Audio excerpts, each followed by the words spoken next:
Step by step, we're getting closer to the restoration of our old crumbled Italian farmhouse ruin, and as we promised you in the last episode of our ruin restoring adventure, the time has come to battle the completely overgrown land that came with the house, so we can actually see what it is we have gotten ourselves into. We have nearly 4,500 square meters of land to deal with, and the whole property is a complete jungle. Au! Au! Hui! Au! Au! Oi! Au! Before we start, we need to warn anyone who's a little sensitive to disputable video and audio quality. All this was filmed in spring 2023, when our only plan was to document for ourselves, plus to force a few clips onto our family and Facebook friends. We had no clue as to what we were doing, so if this whole episode looks like it has been dragged through an outdated vintage low-res phone app filter, that's absolutely unintentional, and it's not going to be our new style. Also, in this particular episode, we talk a lot in Norwegian, a language I suspect some of you are not fluent in, so I hope you don't mind that we've added subtitles, so you won't miss a single pearl of wisdom. Both the filming quality and the language will get more user-friendly after this video, so don't give up on us just yet.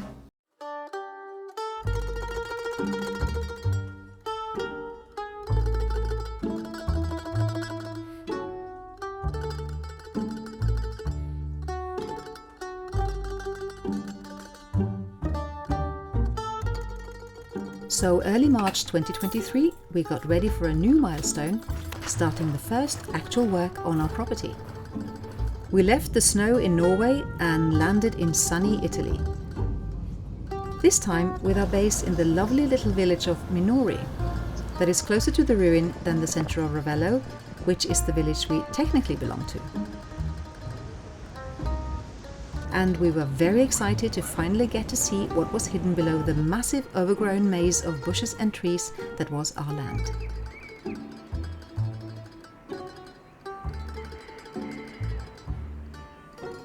But how? We had bought a couple of small garden tools to be able to cut our way through the bushes to get to the house. But it was apparent even to this optimistic couple that clearing this wilderness would not be done in a week or two with a couple of garden scissors. So in came our neighbour Carlo and his team. Clearing the whole land at this point would take too long and be too expensive. So we decided to start with the part that we were most curious to explore, the terraced landscape between the house and the sea. This is most likely where we will start making a garden and then gradually expand from there. But before Carlo and the guys could get to work, we wanted to try and determine if there was anything there that we would want to leave untouched, so they wouldn't just clear everything away. So the day before they were to start, we went up to the site to have a look around.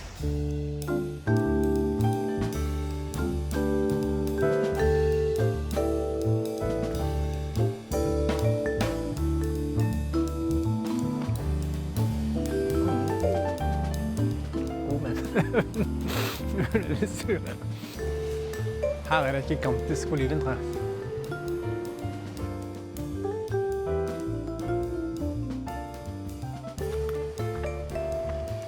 Denne tror jeg greier å ha. Den tar jeg med meg. Ok, ingen skorpioner gjemt i hanskene.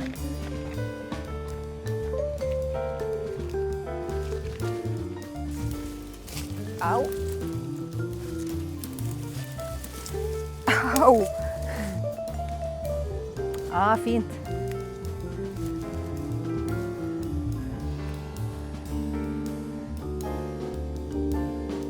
Vet ikke om dette blir liksom sånn spisebordssted, eller om det blir sånn solstolsted, eller bare sånn 2 stoler og et bord.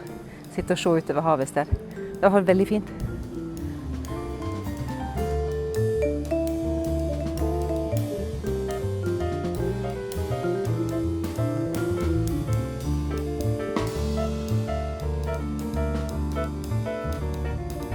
Ja, nå er jeg på kanten. Jeg kan ikke bestemme meg om utsikten er finest den veien eller den veien. Eller den veien for den del. Dette er i hvert fall et veldig, veldig fint sted. Dette er en av de viktigste uteplassene. Så her må vi rett og slett bare rydde veldig vekk. Men også, jeg vet at det var et eiketre et eller annet sted. Jeg husker ikke hvor. En sånn liten busk. Eikebusk. Ok, jeg prøver med å gå ned igjen. Der. Det er 3 midt i trappa, tror jeg kanskje må gå. Det er bitte litt uhensiktsmessig.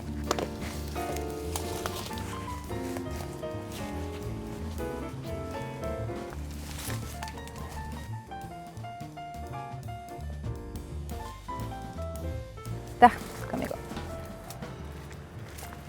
Her har det vært ordentlig sånn sitronlund, for her henger disse nettene igjen som de legger over sitronene om vinteren.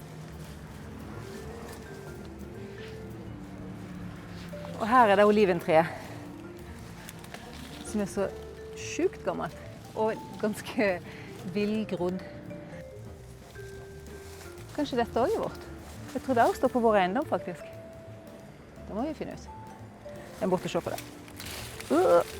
Hjelp!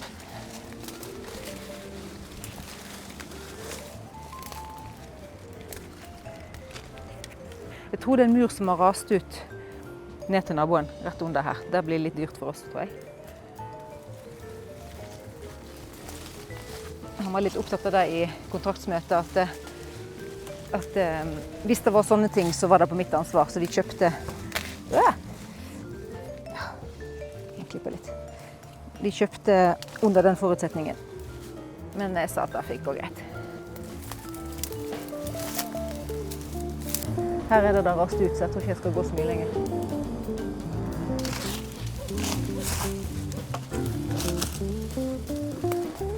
Hui!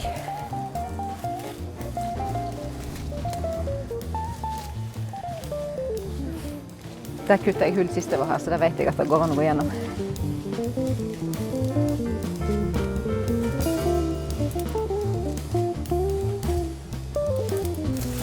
Så fint! Se det så fint er.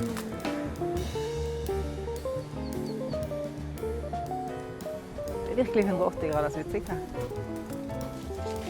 Skal vi gå lenger bortover? Au! Au! Ok, da prøver vi under her.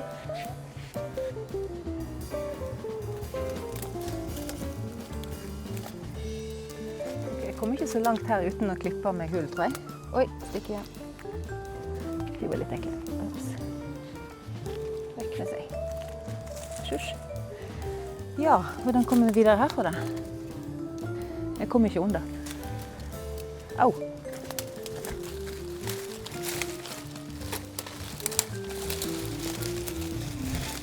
Og jeg håper ikke jeg klatrer over noe som stikker nå. Au! Jeg skulle begynt på yoga mye tidligere.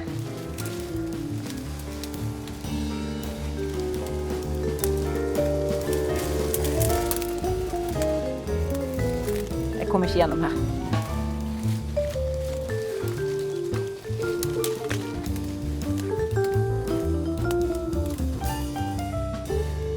Ja, her kanskje. Jeg prøver det.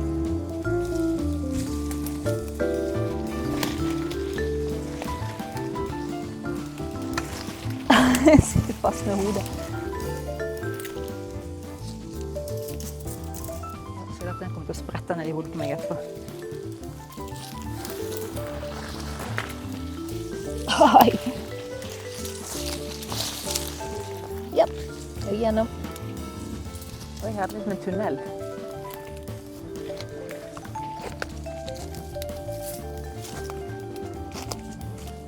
Men det blir veldig annerledes når vi kommer til å rydde det. Jeg lurer på om jeg kommer til å bli litt sånn skuffet når det plutselig er tomt her. Men da må vi tenke på at vi skal bygge det opp igjen. Plante til da. Lage det fint. Og ikke knekk. Sånn. Ok, litt strevsomt.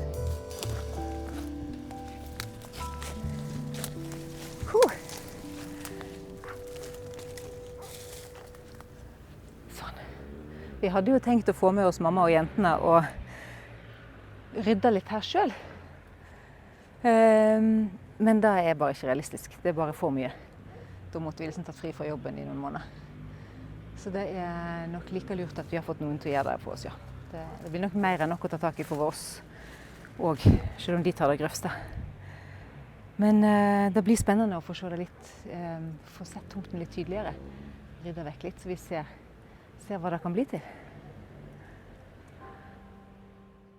Og her kan det bli en innmari fin morgenplass med noen stoler og et lite frokostbord. For det er sånn fin, lun zone med veldig fin utsikt. Kommer det til å bli det? Akkurat nå er det utsikt inn i en masse blad. Der kommer det til å bli en veldig fin utsikt ned mot sjøen. Nå har jeg sagt om veldig mange plasser at dette kommer til å bli et veldig fint sted, men jeg står for det. Det kommer til å bli veldig fint. Dette skal også ryddes nå i denne omgang. Alt dette her. Der er ikke treet. Jeg visste jeg hadde sett det. Se det. Da må vi si at ikke de må ta. Jeg synes jo det er så fint med sånne ting som vokser her fra før. Så jeg har jo egentlig lyst til at vi ikke skal ta bort alle sånne ting som bor her allerede. Dette er jo en sånn som vi kommer til å gå på hagesenteret og kjøpe etterpå. Så det er jo synd at de skal ruske de vekk, men jeg tror det blir vanskelig for de å ta vare på sånne enkeltplanter til vi skal plante det gjennom et år, liksom. Dette er altså en vaska, en ganske diger en faktisk. Det er en vannsisterne som samler opp både regnvann og vann som kommer fra en kilde langt bak i fjellet her. Den er så svær, den er liksom sånn 6-7 meter dyp, og ca. 4 ganger 6 meter tror jeg målte den til. Så den kan i teorien, både øverste delen kan bli svømmebasseng, og nederste delen kan fortsatt funke som sånn vannoppsamlingssisterne. Så det må vi se litt på om det er mulig. Så det er en av mulighetene for å få basseng, og den er litt viktig, for det er ikke så lett å få lov til det i dette strøket. Men de som har sånne vasker, de har da et lite fortrinn der.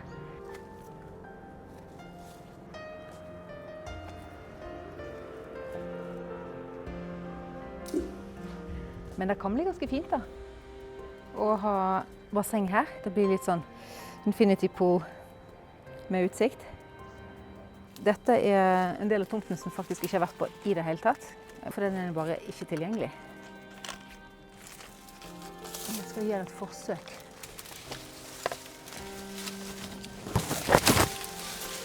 Au!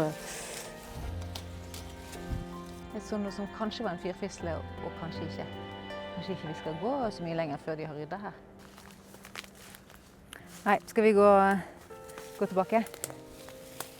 As we won't be clearing the whole property now, we'll leave for later the part that we purchased to get access to the ruin. That will be the 4 terraces over there without black nets. We'll also wait with the 2 terraces below the house to the west and the area north of the ruin up next to our neighbour's house. So, after taking a long, good look at our wildly overgrown property, knowing that this was likely to be the last day we would see it like this, we pulled the twigs out of our hair, packed our relatively unimpressive tools away, and returned down to Minori. The following morning, we were literally up at dawn to try to get to the site in time to have a chat with Carlo before the work started, to give him a heads up on what trees we were hoping to save from the axe.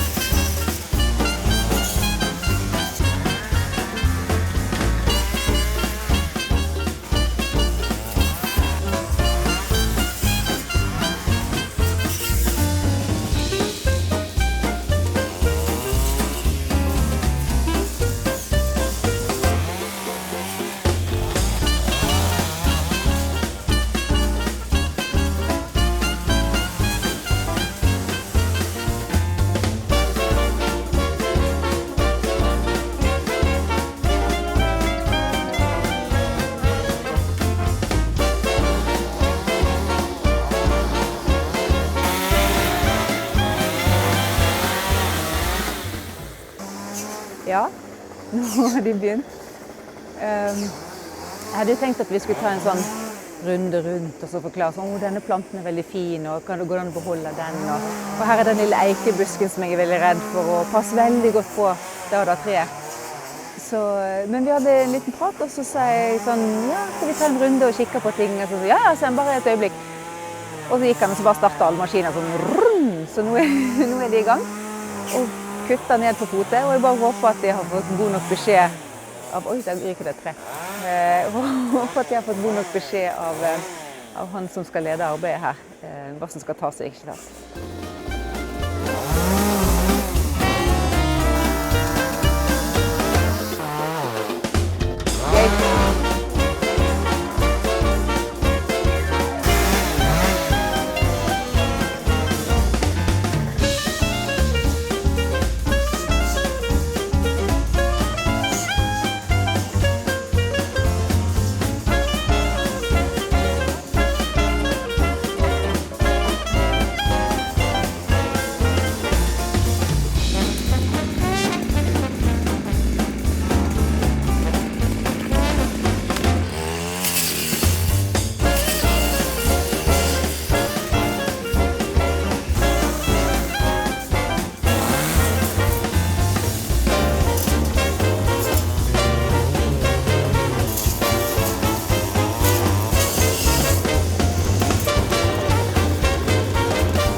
Der var utsikten. Og så holder de på å rydde her nede nå på neste nivå, som er det som vi tenkte på som sånn spiseplass, eller bare sånn sitte og kule i hagenplass. Og den er mye større enn jeg trodde. Dette kommer til å bli superfint. Så vi går nå, og så kommer vi tilbake i ettermiddag, og jeg er veldig spent på hvordan det ser ut når vi kommer da. Ikke vi må da på. Jeg håper ikke de tar den er så fin. So we popped off to get both lunch and some other stuff done, only to return in the afternoon with high expectations. Where they met?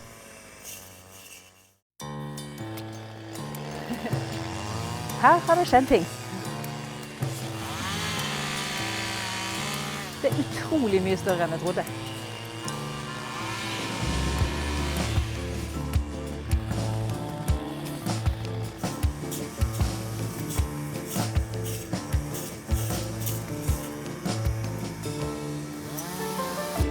Og det er fint at nå kommer liksom de oliventrærne, de blir liksom avslutningen på hagen der. Det var veldig fint. Se hvor nærme sjøen er.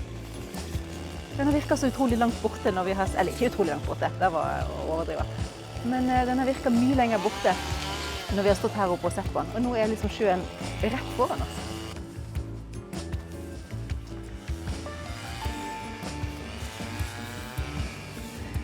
Her sto vi i går liksom midt oppi masse busker og sa at kanskje dette kan bli en fin plass til å enten ha et spisebord eller ha 2 stoler og et bord der. Se så stort det. Utrolig fint, det kommer til å bli så fint. Men vi må plante masse, det kan ikke bare være bart der, vi må plante masse fine ting og lage zoner og sånn. Men se så fint det. Jeg må ned.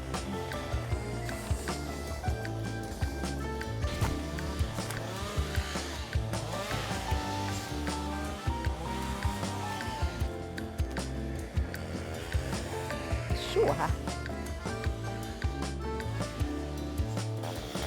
Og dette er her som jeg krøp på alle 4 for å komme under buskene i går.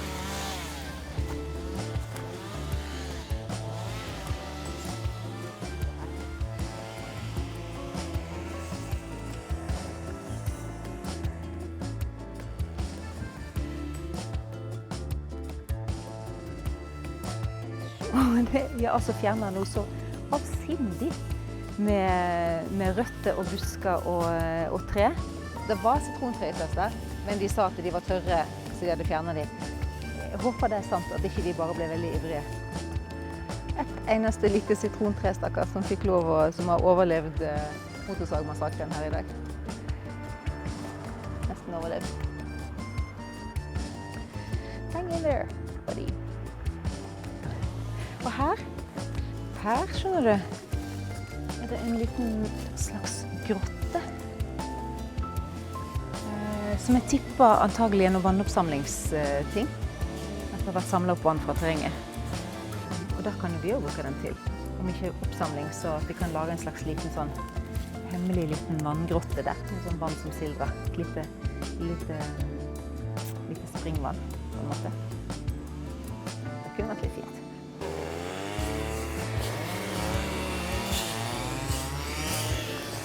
Her er det mye større enn jeg trodde.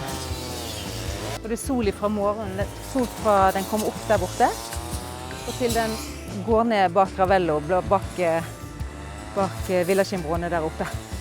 Dette blir veldig fint. Nå sier de alltid at det blir veldig fint, men det blir det. Alltid veldig fint og alltid veldig stort. Jeg vet ikke helt hva vi skal gjøre med all denne hagen. Vi må lage masse sånne zoner. Sitte og lese boksone, hengekøysone. Men det er veldig gøy å se huset som helhet nå. Litt bitte lite da. Når man ser liksom alt samlet nå, så ser det så smått ut.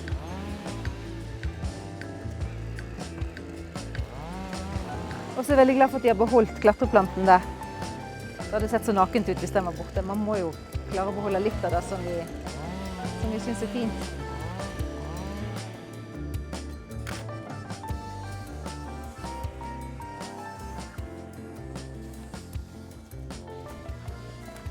We only had 2 days before we had to head back home.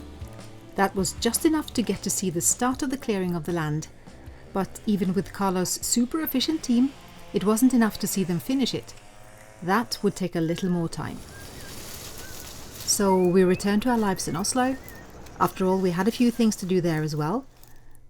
But in the beginning of May, we were back on the coast, eager to see the results of their effort. Oh, wow. This is unrecognizable. This place was a jungle. You couldn't get through it. You had to crawl under things and climb over them, and you got stung all the time. And that took me ages to get from the house over there and over to here.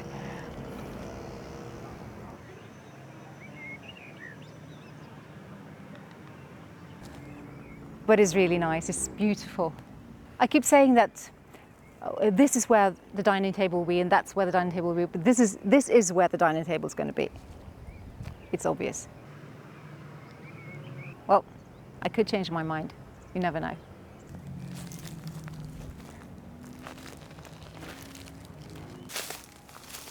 There used to be a tree in the middle of the stairs here that we held on to get up. So we probably have to find some other way of not falling down the stairs when we use it. This is one of the nicest spots.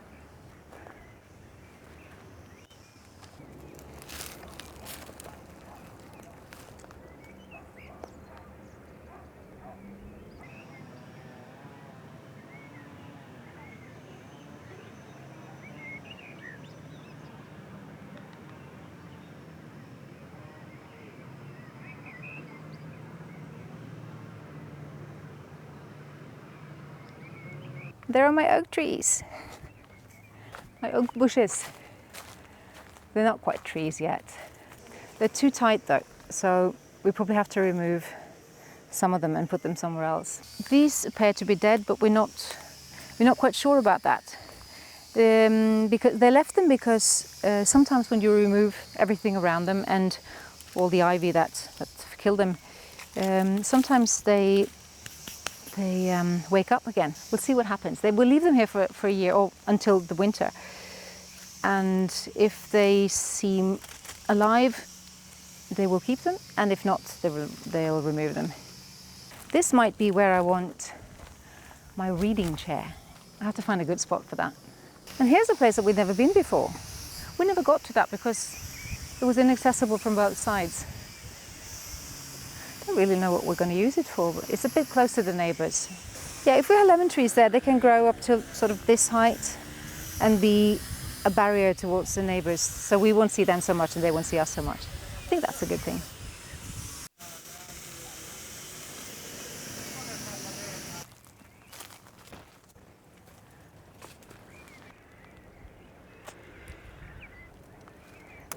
We're going up to the breakfast spot. I think that's going to be one of my favorites. Oh, nice. Look how tiny the house is. This is where I imagine that I will sit in the mornings.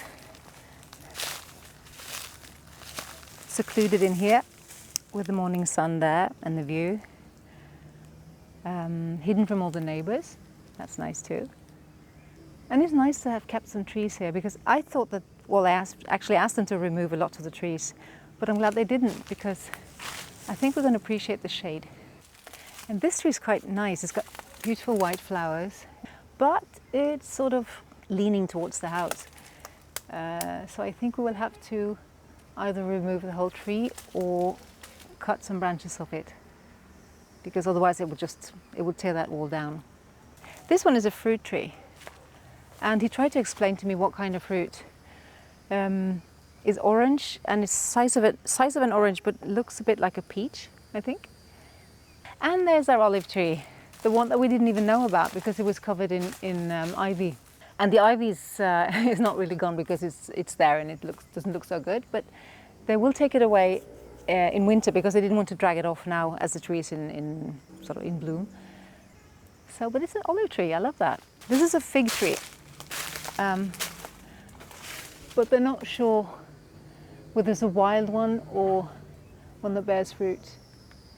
Well, I think it's wild because I can't see any fruit there now, and it should be because the other figs are bearing fruit at the moment.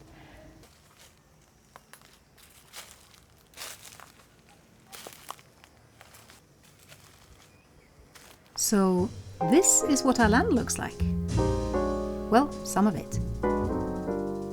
It looks even bigger without its jungle, but also quite naked, and maybe a little sad without the greenery.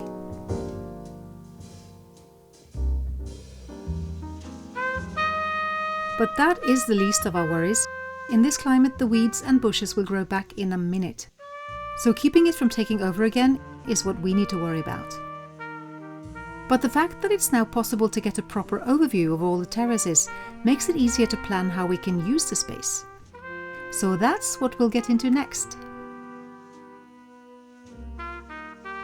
As we're about to pop off to Italy soon for our summer holiday, we're not quite sure when we'll be able to post our next video.